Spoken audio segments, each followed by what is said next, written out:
కూటమి ప్రభుత్వం. అలాగే గత 2 నెలల క్రింద చదువుకునేటువంటి పిల్లల్ని చదివించలేకపోతున్నాము.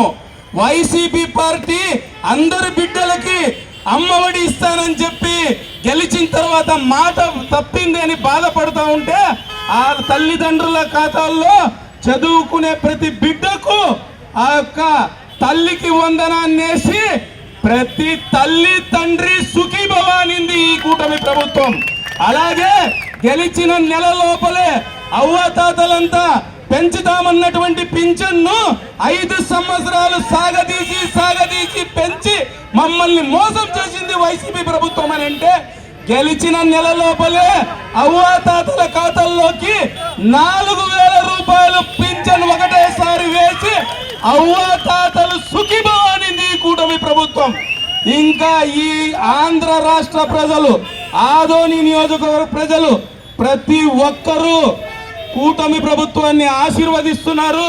అలాగే నేను అందరికీ తెలియజేస్తున్నా, ఈ ఆదోని నియోజకవర్గ ప్రజలకు కూడా పాలన అప్పుడే అయిపోలేదు, ఇప్పుడే మొదలైంది. గుర్తుపెట్టుకోండి, ఇప్పటి వరకు రాష్ట్ర సంక్షేమం కోసం, రాష్ట్ర అభివృద్ధి కోసం ఇప్పటి వరకు మా నాయకులు రాష్ట్రంలో పాటుపడుతున్నారు. చంద్రబాబు నాయుడు గారు కావచ్చు, పవన్ కళ్యాణ్ గారు కావచ్చు, కేంద్రంలో మోదీ గారు కావచ్చు. అసలైన రాజకీయం ఆదోనిలో ఇప్పుడు మొదలవుతుంది. ఆదోని అభివృద్ధి అభివృద్ధి అభివృద్ధి ఎక్కడా అని అడిగే వాళ్ళకి ట్రోలింగ్ మీది, రూలింగ్ మాది.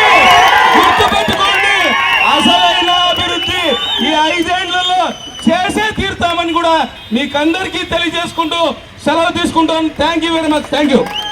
అటువంటి మన ఎమ్మెల్సీ బిటి నాయుడన్న గారికి, మీ ఆదోని నియోజకవర్గంలో 42 సంవత్సరాల నుంచి తెలుగుదేశం పార్టీని భుజాల మీద వేసుకొని ఉన్నటువంటి మీనాక్షి నాయుడన్న కుటుంబానికి, చైర్మన్ దేవేంద్రప్పన్న గారికి, భూపాలన్న గారికి, ఇక్కడ ఉన్నటువంటి జనసేన నాయకులు మల్లప్పన్న గారికి, ఇక్కడ ఉన్నటువంటి శ్రీకాంత్ గారికి, ఇంట్లో ఎంతమంది బిడ్డలుంటే, ఎంతమంది విద్యార్థులుంటే అందరికీ కూడా తల్లికి వందనం ఇచ్చి తల్లిల రుణం తీర్చుకున్నామా లేదా అని మిమ్మల్ని సూటిగా ప్రశ్నిస్తా ఉన్నాను. అందుకు ఈరోజు అన్నదాత సుఖీభవ అన్నారు. నిన్ననే మీరు చూశారు, ఆగస్టు 15వ తారీఖుకి మనం ఎవ్వరూ చెయ్యలేరు, ఎప్పటికీ చెయ్యలేరు. అందరూ అన్నారు ఎలక్షన్ల టైంలో 2 నెలల ఎలక్షన్ ఉందనంగా అప్పుడు మాత్రమే చేస్తారనుకున్నటువంటి ఆడబిడ్డలకి, మహిళలకి ఉచిత బస్సు ప్రయాణం అన్నది నిన్నటి నుంచి మొదలైందా లేదా అని మిమ్మల్ని అడుగుతా ఉన్నా. అయ్యా, ఏమి చెప్పామో అది చేస్తా ఉన్నాం, ఏది హామీ ఇచ్చామో అది నెరవేర్చుకుంటా ఉన్నాం, ఏమి చెయ్యాలనుకుంటున్నామో చేసి చూపిస్తా ఉన్నాం. ఎక్కడా తేడా లేదు.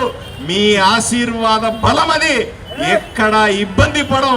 రాబోయే రోజుల్లో మరింత అభివృద్ధి చేస్తాం.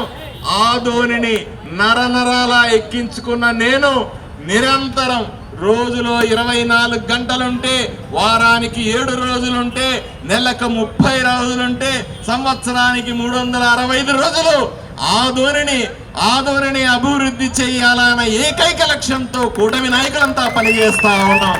ఇది మీరు చూస్తున్నారు, మమ్మల్ని ఆశీర్వదిస్తున్నారనే నమ్మకం మాకుంది. ఏది ఏమైనప్పటికీ కూడా ఈరోజు రైతుల పక్షాన, రైతులు చేస్తున్న పెద్ద ర్యాలీ పక్షాన, రైతులు ట్రాక్టర్లలో రోడ్డు మీదకి వచ్చి తమ ఆనందాన్ని, నృత్యాల్ని చూపించిన ఈ సందర్భాన అందరి తరఫున ముఖ్యమంత్రి చంద్రబాబు నాయుడు గారికి 5 సంవత్సరాలు రాక్షస పాలన చూసాం. మాట్లాడితే కేసులు, మాట్లాడితే ఇబ్బందులు, ప్రెస్ అండ్ ఎలక్ట్రానిక్ మీడియాకి సంబంధించినటువంటి ఏమైనా రాస్తే, స్కోలింగ్ చేస్తే వాళ్ళ మీద కేసులు పెట్టిన సందర్భాన్ని మనం చూసాం. దానికి బుద్ధి చెప్తూ ప్రజలందరూ కూడా జగన్మోహన్ రెడ్డి వైసీపీకి సంబంధించినటువంటి 151 సీట్లు ఇస్తే మధ్యలో ఉన్న 5 మీకేశారు మీరు, 2 మిగిలిన ఆయనకి. ఆయన కూడా బుద్ధి రాలా. నిన్న మాట్లాడుతున్నాడు ఆయన, 7 సముద్రాల అవతల ఉన్నా కూడా అధికారులు తీసుకొచ్చి శిక్షిస్తున్నాడట. మీ అందరి సాక్షిగా జగన్మోహన్ రెడ్డికి ఒకటే ఛాలెంజ్ విసురుతున్నా. అయ్యా జగన్మోహన్ రెడ్డి, వైసీపీ నాయకులు మీరు సప్త సముద్రాలు పేర్లు చెప్పగలరా అని అడుగుతున్నాను. ఆ పేర్లు గుర్తున్నాయని అడుగుతున్నాను. నిన్న లేదు మొన్ననే పులివెందులో మీరు చూశారు. ఒక వ్యక్తి ఓటేస్తూ 30 సంవత్సరాల తర్వాత, అంటే స్వాతంత్రానికి ఒక్కరోజు ముందు, మాకు ఇప్పుడు స్వాతంత్రం వచ్చిందని డిపాజిట్ లేకుండా చేశారు పులివెందుల్ని. జగన్మోహన్ రెడ్డికి ఉన్నటువంటి 11 సీట్లని వచ్చే జనరల్ ఎలక్షన్ కోసం నేను అనుకున్నాను పులివెందులుగానే వస్తుందని. మొన్న ఎలక్షన్ చూసిన తర్వాత డిపాజిట్ కూడా వచ్చే పరిస్థితి లేదని కూడా ఈ సందర్భంగా గుర్తు చేస్తుంది. దీనికి కారణం మీ యొక్క ప్రేమ, అభిమానం. మాట ప్రకారం ఎన్డీఏ ప్రభుత్వం తరఫున ఆ రోజు హామీలు ఇచ్చారు. ఇందాక ఎమ్మెల్యే గారు అన్ని విషయాలు చెప్పారు. ఈరోజు రైతులకు సంబంధించినటువంటి అన్నదాత సుఖీభవ, అంటే మనందరికీ అన్నం పెట్టే అన్నదాత ఈరోజు సుఖంగా ఉండాలని 20,000 రూపాయలు ఇచ్చాడు. అదేవిధంగా మొన్ననే తల్లికి వందనం, నిన్ననే మన శ్రీశక్తి, మన ఆడపడుచులందరికీ మొత్తం రాష్ట్ర వ్యాప్తంగా ఉచిత బస్ సౌకర్యం దాదాపు ఇచ్చినటువంటి హామీలు 99% పూర్తయినాయి. మిగిలినటువంటి 1%. ఇప్పుడు ప్రభుత్వం వచ్చి 1 సంవత్సరం 3 నెలలు మాత్రం అయ్యింది. ఇంకా 4 సంవత్సరాలు ఉంది.